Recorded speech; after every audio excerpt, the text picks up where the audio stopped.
Assalamualaikum pemirsa, kali ini kita bertemu lagi dengan Dr. Muhammad Toha. Kita akan berbincang lebih banyak lagi tentang tradisi, budaya, dan makanan-makanan khas Gresik. Kali ini kita akan berbicara khusus tentang nasi kerawu. Seperti apa sebenarnya nasi kerawu, seluk-beluk, dan sejarahnya itu. Kita akan mendalaminya bersama Dr. Toha. Tapi sebelumnya jangan lupa untuk mensubscribe channel ini sekaligus loncengnya juga. Terima kasih. Pak Toha, kita selama ini kenal nasi kerawu itu makanan khas Gresik. Iya. Sebenarnya nasi kerawu itu seperti apa anunya? Apa sejarahnya atau lika-likunya?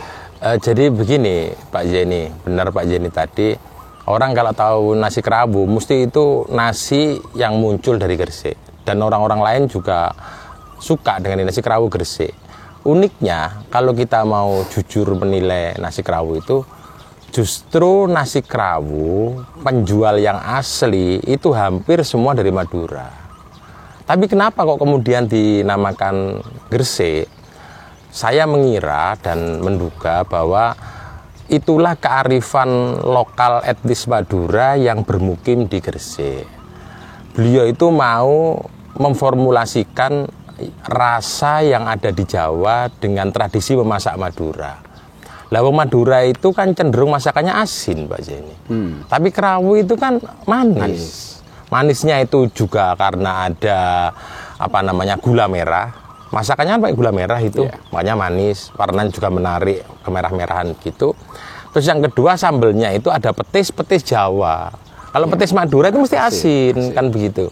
Itulah kecerdasan etnis Madura yang berada di Gresik menurut saya, sehingga dia itu merubah masakannya mengikuti selera di mana user itu makan, kan gitu. Itu kan bagus berarti. Di mana bumi diinjak, di situ langit dijunjung. Akhirnya nasi kerawu itu kan menjadi ikon masyarakat Gresik, dan masyarakat Gresik itu suka. Ditambah lagi, memang masakan kerawu itu kan segala rasa ada di situ. Jadi ada asinnya, ada manisnya, ada gurihnya, kan begitu. Komplit itu. Makanya suka orang dengan masakan nasi kerawu itu yang pertama. Terus yang kedua, sajiannya mudah, Pak Zen. Nasi kerawu itu sajiannya mudah. Yang ketiga, cara masaknya itu juga mudah sebenarnya bagi yang bisa loh ya. Kan kalau pakai mulbi itu susah. Pak Jadi tahu mulbi yang bumbunya warna kuning itu kan susah, bikinnya susah. Pakai krengseng juga susah. Pakai bali juga susah, kan gitu kan. Lah kerawu itu mudah memasaknya sebenarnya. Terus penyajiannya menarik. Gimana, ada poyahnya. Poyah yang kecoklatan itu rasanya manis. Poyah yang kuning itu rasanya asin. Kemudian ada mangut. Mangut itu dominan gurih gitu kan, dan agak sedikit asem-asem gitu karena ada asemnya. Nah, sehingga nasi kerawu itu begitu menarik. Ditambah lagi nasi kerawu itu tahan lama, Pak Zen. Orang pergi ya, kemudian sanggup nasi kerawu itu dijamin nggak gampang asem. Karena masakannya dia kan minyak kan gitu. Nah, kemudian apalagi dikasih samir dikasih lemek daun begitu, dan pisang. Meskipun itu pergi jauh, kita mau ke Bojonegoro, ke Tuban atau kemana, itu untuk bekal. Nggak akan cepat basi nasi kerawu itu. Kan nggak kuah-kuah air apa begitu, nggak sayur lagi kan gitu. Cuma masyarakat luar Gresik itu selalu terkecoh. Orang luar Gresik itu kalau nyebut nasi kerawu itu kan sayur anggapannya itu. Urap-urapan. Nah, kalau orang Jawa ngarani sayur itu urap-urapan, bukan kerawu. Bukan kerawu. Urap-urapan itu ya potongan kacang panjang, kangkung, kemudian kecipir, kemudian daun-daunan yang lain dikasih sambal sama kelapa, itu namanya orang Gresik urap-urapan. Lah kerawu itu ya daging. Maka pernah teman saya ketika saya kasih nasi kerawu itu bayangannya sayur, ternyata daging kan begitu kan. Dan saya mengatakan ini kearifan masyarakat Madura yang berada di Gresik itu, buktinya yang jual-jual yang lama-lama itu panggilannya hanya dua. Kalau gak buk, embuk. Itu Madura. Mesti. Khas kan? Jadi buk siapa, embuk siapa. Itu mesti, itu panggilan khas Madura.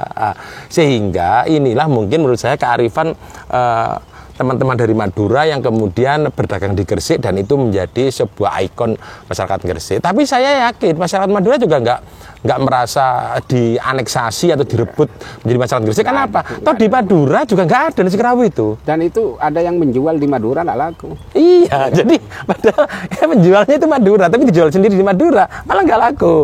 Sama Karena dengan mungkin yang manis tadi itu. iya, salah satunya mungkin manis itu sehingga Iya, nggak cocok lah dengan seleranya. Iya, makanya jadi kita itu harus bangga dan Gresik itu sebuah media perkembangan etnis apapun akan jalan di sini dan masyarakat Madura itu tahu. Ketika saya berdagang, saya itu berhadapan dengan user yang bagaimana kan gitu. Iya. Ketika tidak suka asin ya maka masakannya nggak asin. Sama dengan semurnya, Pak. Semurnya itu ya Gresik banget, nggak asin gitu. Mesti yang namanya nasi kerawu itu kan ada semurnya yang komplit. Ditambah lagi ada bali welut. Nah, bali welut itu kan khas Gresik banget itu. Ya bali welut dan gitu sehingga Berkembang ya. Iya, jadi rangkaian itu ada kan begitu. Itulah. Itu termasuk di daerah lain juga seperti di Lamongan, di Tuban itu menyebutnya nasi kerawu Gresik. Iya, padahal penjualnya hampir Madura semua. Madura. Hampir Madura semua. Di mana-mana, Pak. Di Masjid Agung itu ada mobil, jualnya pakai mobil dibungkusi gitu, nasi kerawu Gresik gitu. Warung Gresik gitu. Terus uniknya juga, Pak, nasi kerawu itu dimakan di tempat dan dibungkus. Itu kata orang beda rasanya. Iya. Jadi dimakan di tempat sama dibungkus dibawa pulang, itu rasanya beda. Nggak tahu itu kira-kira apa sih? Tapi kalau menurut saya yang paling khas itu bedanya gini, Pak Jen. Dimakan piring beling dengan pakai daun itu beda. Kalau saya merasakan betul, entah karena sambil berkecapan tuh bau aromanya daunnya itu atau gimana kan gitu. Dan memang nasi kerawu itu tidak saja karena enak, Pak. Aromanya kan menyengat banget, Pak. Oh, enak, Pak. Harum banget gitu loh. Jadi apa lengkap gitu loh, rempah-rempahnya ada kayak kayu manis macam-macam kan begitu. Berasnya mungkin beras pilihan juga. Iya. Kualitasnya bagus gitu. Dan sekarang juga kan gini, Pak. Penjual-penjual lokal yang asli Gresik sendiri itu sudah mulai menyesuaikan dengan yang penjual dari Madura. Jadi sama anunya, apa namanya? Kualitasnya itu sama. Iya. Nah, ini menunjukkan Gresik itu sebenarnya masyarakatnya homogen ya. Betul, jadi mudah bergaul, betul, mudah beradaptasi. Tidak pernah problem dengan perbedaan etnis. Tidak pernah berproblem. Kan gitu, iya. Jadi sekarang itu orang Jawa juga ikut jual kan gitu. Ikut jual. Iya, dan rasanya juga sama sekarang itu kan gitu. Dan tidak ada di situ kok ini nasi kerawu yang khas Madura, nggak ada. Semua mengatakan khas Gresik semua. Meskipun yang jual Madura, yang jual Jawa kan begitu. Jadi itulah. Terus ada lagi Pak Jen, kreasi sekarang itu ketika daging itu mahal, ada lagi kerawu ayam. Oh, nasi kerawu tapi daging ayam. Ini banyak sekarang ini. Mulai bergeser, mulai berkembang lah. Iya, ayam kan relatif lebih murah harganya. Nah, saya lihat, tapi orangnya jujur, kerawu ayam gitu. Dan memang beda, dagingnya kan putih kan gitu ya. Jadi itulah kreativitas masyarakat Gresik kan begitu. Misalnya berkembang lagi, tidak pakai daun pisang, misalnya pakai daun jati. Mungkin akan lebih ini. Iya. Punya ciri khas lain lah. Iya. Aromanya bisa beda. Mungkin itu perlu dicoba itu. Tapi Pak Zen, kalau daerah itu jual nasi pakai daun jati, itu biasanya daerahnya harus Bojonegoro, Pak Zen. Oh. Karena Gresik itu kan tidak familiar dengan daun jati. Iya. Kendati pun familiar daun jati itu mungkin Panceng, kan gitu kan. Ya. Panceng baru ada. Kalau Gresik kota itu kan jarang. Alternatif karena Pak Zen ini bicara tentang daun. Di Gresik itu dulu kalau daun pisang itu agak angel, itu maka diganti dengan daun ploso. Daun ploso itu bulat-bulat begitu, ditumpuk 3. Nah, itu bisa itu. Bisa. Nah, coba kalau kita mau mengurai nasi kerawu itu, saya rasa di Madura nggak biasa, sambal dicampur petis itu nggak biasa. Dan petisnya manis. Iya. Identik petis manis itu petis Gresik kan gitu. Iya. Dan petis Gresik itu Pak Zen luar biasa, termasuk untuk perlengkapan kerawu itu. Cuman Gresik itu kan belum bisa membuka pasar untuk masakan petisnya sendiri. Ini agak keluar kan, ini konsumsi juga kan. Jadi produk petis itu terbesar Gresik, tapi yang menjual Sidoarjo. Ya kan? Nah, sama dengan nasi kerawu, yang produk itu orang Madura, yang masak itu tangannya orang Madura, tapi yang terkenal Gresik.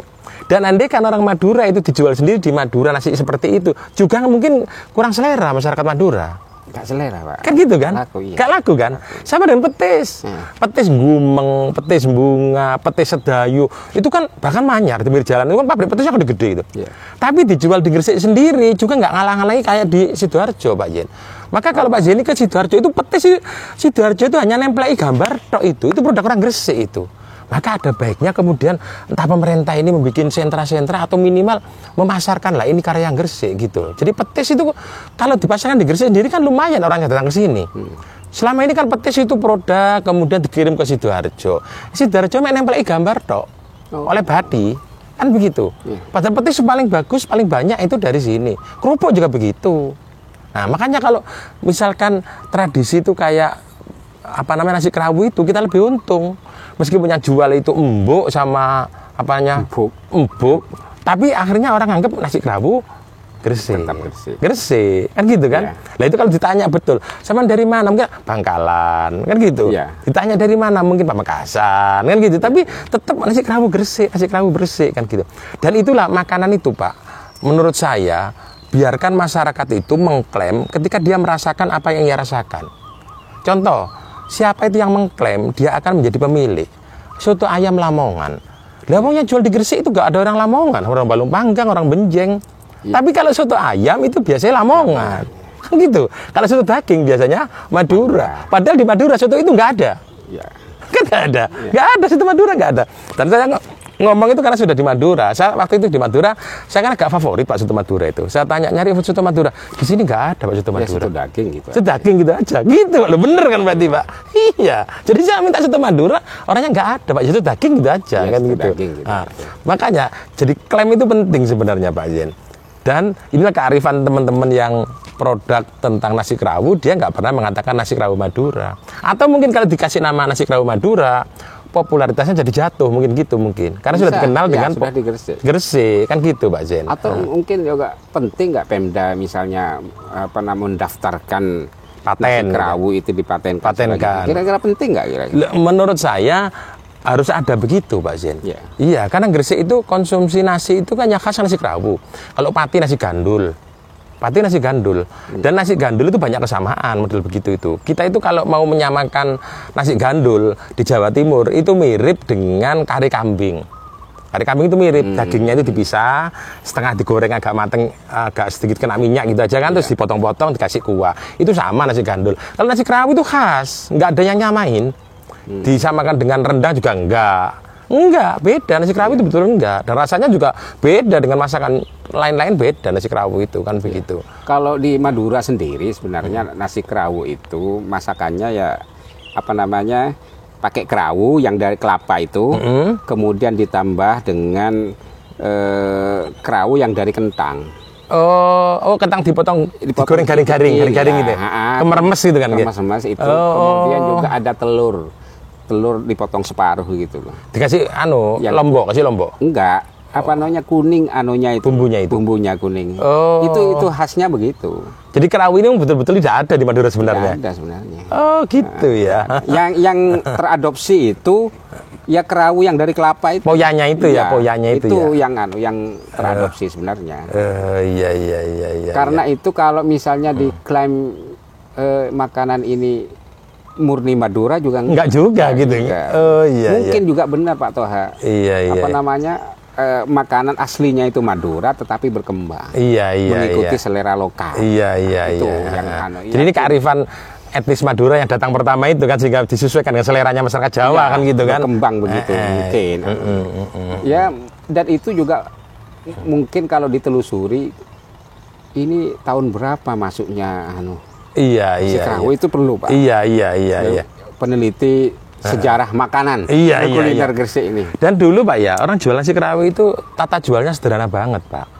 Hanya bawa lengser yang dari kayu itu loh Pak. Dulang, Raja bilang dulang.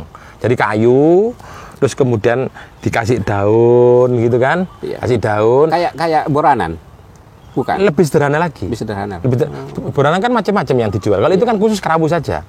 Jadi ada pancinya itu isi semur, panci yang lain itu isi bali welut, kemudian kerawunya ditaruh di pancinya, sama nasinya itu disungun Mbak.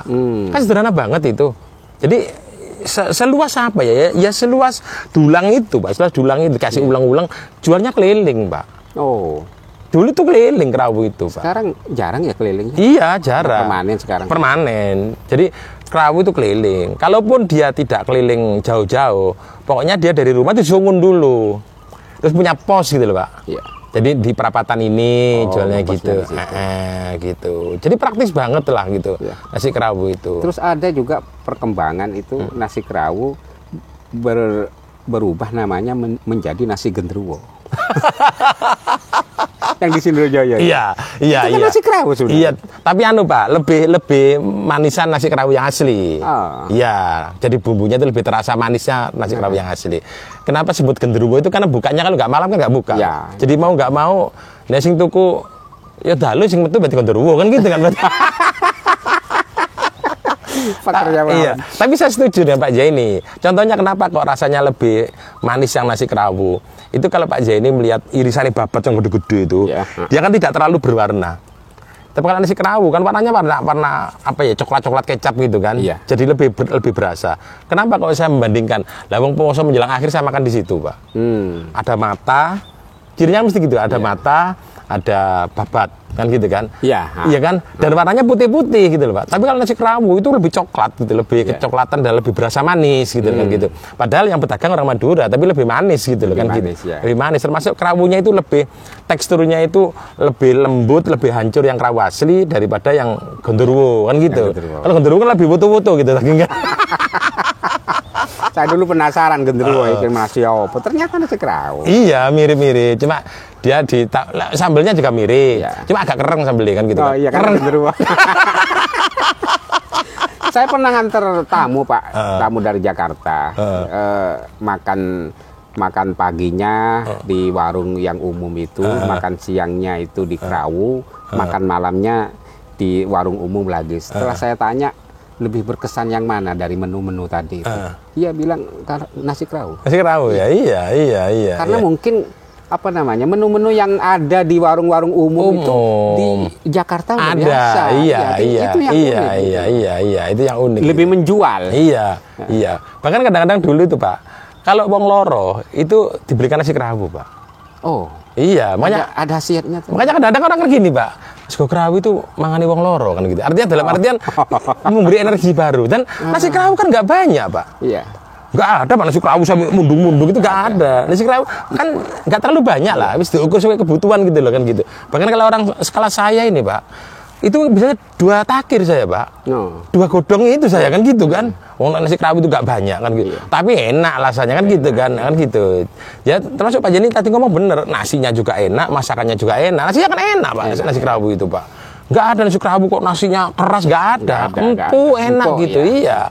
Khas itu kan gitu. Stylenya begitu. Iya, stylenya atau begitu. Atau mungkin juga ada ibu hamil ngidam kerawu. Kalau jadi obat tadi bisa jadi begitu. Iya, tapi yang jelas itu masyarakat biasanya loro itu kok nasi kerawu gitu. Oh gitu, udah biasa gitu. Iya, itu nasi kerawu gitu. Artinya kan memang enak masakannya, Pak. Terus nggak belenek gitu, Pak. Tahu bahasa belenek? Ngerti. Iya, kalau orang sakit, Pak. Orang sakit itu kan seleranya memang milih-milih. Milih, terus kasih makannya belenek-belenek. Itu kan jadi apa namanya nggak selera akhirnya tambahan kan. Itu kan nggak belenek kan. Makannya bersih, enak, nasinya empuk, dagingnya lemes kan gitu, Pak. Jadi menarik kan gitu menurut saya. Nah, semurnya juga standar, juga nggak pedes banget, juga apa. Terus nasi kerawu itu enak, Pak. Apa ya? Sesuai ukuran tingkat lidah seseorang. Kalau dia mau pedes, ya sambelnya diakei. Kan gitu, Pak. Ya. Kalau nggak pedes, ya jangan pakai sambel, kan gitu. Enak gitu loh, Pak. Gampang gitu loh. Ya. Nah, size-nya itu. Tapi selama ini, Pak, promosi nasi kerawu ini kayaknya apa namanya swadaya. Iya. Jadi ya memang dari mulut ke mulut, personnya sendiri. Iya. Belum ada promosi yang besar-besaran misalnya dari pemerintah untuk mempromosikan nasi kerawu ini. Iya. So di pameran di mana-mana di tingkat nasional mungkin juga ini kan perlu sebenarnya mempromosikan karena sekarang kan orang semakin bangga dengan produk lokalnya. Iya. Dan kalau perlu memang apa ya, Pak? Ada semacam tempat showroom. Iya. Kita itu kan rata-rata kan kreasi sendiri-sendiri, Pak. Iya. Iya kan? Kontrak gitu terus kemudian diperbaiki sendiri, kan gitu kan? Berkembang sendiri. Iya, sendiri. masih lebih bagus Lamongan ketika mempromosikan soto Lamongan kan bagus-bagus tempatnya Pak. Bagus. Soto Lamongan bagus-bagus itu Pak. Yang cat hijau, cat kuning di pinggir jalan-jalan itu kan. Nah, kalau itu kan rata-rata berkreasi sendiri. Kalau perlu ya naruh amben di trotoar gitu aja kan sederhana banget gitu loh ya, sederhana. Atau mungkin karena memang itu berangkatnya dari rakyat bawah mungkin ya Pak ya. Jadi itu sarapan di Gresik itu ya kalau nasi yang paling umum ya nasi kerabu itu kan gitu. Ya, nah, ada lagi Pak. Ini agak tetap nasi tapi tetap nasi. Penjualnya juga Madura lagi Pak. Namanya nasi menir. Oh, suka menir ya. Itu kan orang Madura juga yang jual itu Pak. Mesti mbok siapa juga gitu loh. Itu kreasi juga. Cuma biasanya nasi menir itu metune siang kan gitu Pak. Untuk makan siang. Makan siang kan seger Pak. Kangkung itu. Kangkung itu kan seger. Saya pernah makan di Kebungson itu. Bu Marjani. Iya, Bu Marjani itu. Itu juga bisa digabungkan dengan kerawu. Kerawu. Iya. Jadi iya. Kuahnya itu mener, ditambahi kerawu. Jadi ini ketemu. Itu juga ada, Pak. Di kebun juga ada itu. Nah, mbok itu nggak tahu mbok siapa itu gitu. Itu malah gede-gede itu ada mata, ada babat. Jadi nasinya si kangkung, ikannya kasih babat atau apa, atau limpo atau apa gitu kan. Nah, tapi kalau saya Pak Zen, biar lidah saya itu tetap bertahan sesuai dengan awal munculnya menu itu, saya tetap kalau makan nasi menir ikannya nggak ikan kerabu siapa khusus menir. Iya, gorengan pindang kan gitu Pak. Ya. Gorengan teri udang. Kan gitu. Udang terus iwak pedo dikasih tepung itu kan cirinya itu kan calon jagung, tempe goreng gitu. Sambelnya yang asik, sambal pencit itu. Iya. Dan kreasinya beliau itu Pak, kalau nggak ada pencit gedondong Pak. Yang penting punya kan asem kan. Kalau nggak ada gedondong cermi Pak. Cermi. Kan luar biasa itu kreasinya orang-orang apa namanya ketika menyajikan menu sehingga tetap menarik itu kan luar biasa. Dan sama seperti kerawu, nasi menir itu meskipun juga dikatakan dari Madura di sana udah nggak ada. Nggak ada juga ya? Oh, ada. Iya. Jadi itu sama seperti nasi kerawu itu mungkin awalnya dari Madura, tetapi kemudian berkembang lagi. Iya. Itu mungkin apa namanya kesamaannya, ada kesamaan dengan nasi kerawu mungkin gitu. Termasuk di Madura istilah jangan menir itu nggak ada juga. Oh nggak ada ya? Nggak ada. Padahal yang menjual semua Madura loh Pak. Iya, tapi menir gitu nggak ada. Ya kan unik kan gitu ya. Ini perlu ditelusuri kenapa begitu. Iya. Beliau itu pendatang dari Madura, sementara itu katanya dibawa dari Madura. Ternyata di Madura nggak ada. Nggak ada. Justru kalau di Madura itu yang terkenal ya bebek itu. Iya. Kemudian juga menu-menu yang berkembang di sana itu kan apa? Ya menu seafood gitu aja. Ya, itu yang berkembang. Kemudian apa namanya kaldu. Oh iya kaldu yang kokot itu. Itulah apa kacang hijau. Iya. Gulai kacang hijau. Gulai kacang hijau. Nah, itu namanya kaldu. Iya. Itu yang terkenal Madura itu. Iya. Saya pernah Pak Jen dikasih kokotnya sapi yang gede, dikasih sedotan. Untuk nyedot sumsumnya itu kan. Iya. Kalau ini memang iya. Bahkan saya pernah ya dikasih kaldu itu, terus dikasih kayak itu begedel, tapi dari singkong atau kentang gitu, dimasukkan di situ gitu loh. Ya itu ada kalau itu memang itu ada. Tapi kalau kerawu sama menir nggak ada. Iya. Mungkin sudah diikhlaskan untuk menjadi makanan khas Gresik. Iya. Dan teman-teman dari Madura juga tidak pernah ngomong ini produk Madura karena di Madura nggak ada. Nggak ada memang. Kan gitu. Yang ditelusuri nggak ada. Hanya sejarahnya mungkin iya. Tapi ada yang khas Pak. Ini terakhir. Menir itu kan mungkin Belanda Pak. Menir. Oh iya menir. Tuan kan gitu. Suka tuan-tuan. Mungkin menu spesial dong. Iya mungkin. Atau menir itu Pak Jenny tahu orang Jawa menir itu nasi yang kecil-kecil. Itu menir namanya. Dulu kan ditumbuk Pak ketika belum ada slab itu. Lah yang utuh itu beras, yang kecil-kecil itu menir. Namanya sego menir kan gitu kan. Kira-kira begitu. Kira-kira begitu. Iya.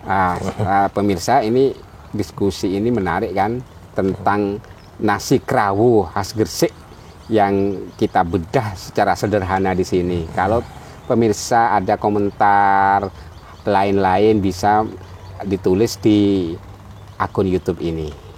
Terima kasih. Kita akan bertemu kembali dengan Dr. Toha pada kesempatan yang berbeda dengan diskusi yang lebih menarik lagi. Terima kasih. Wassalamualaikum. Waalaikumsalam.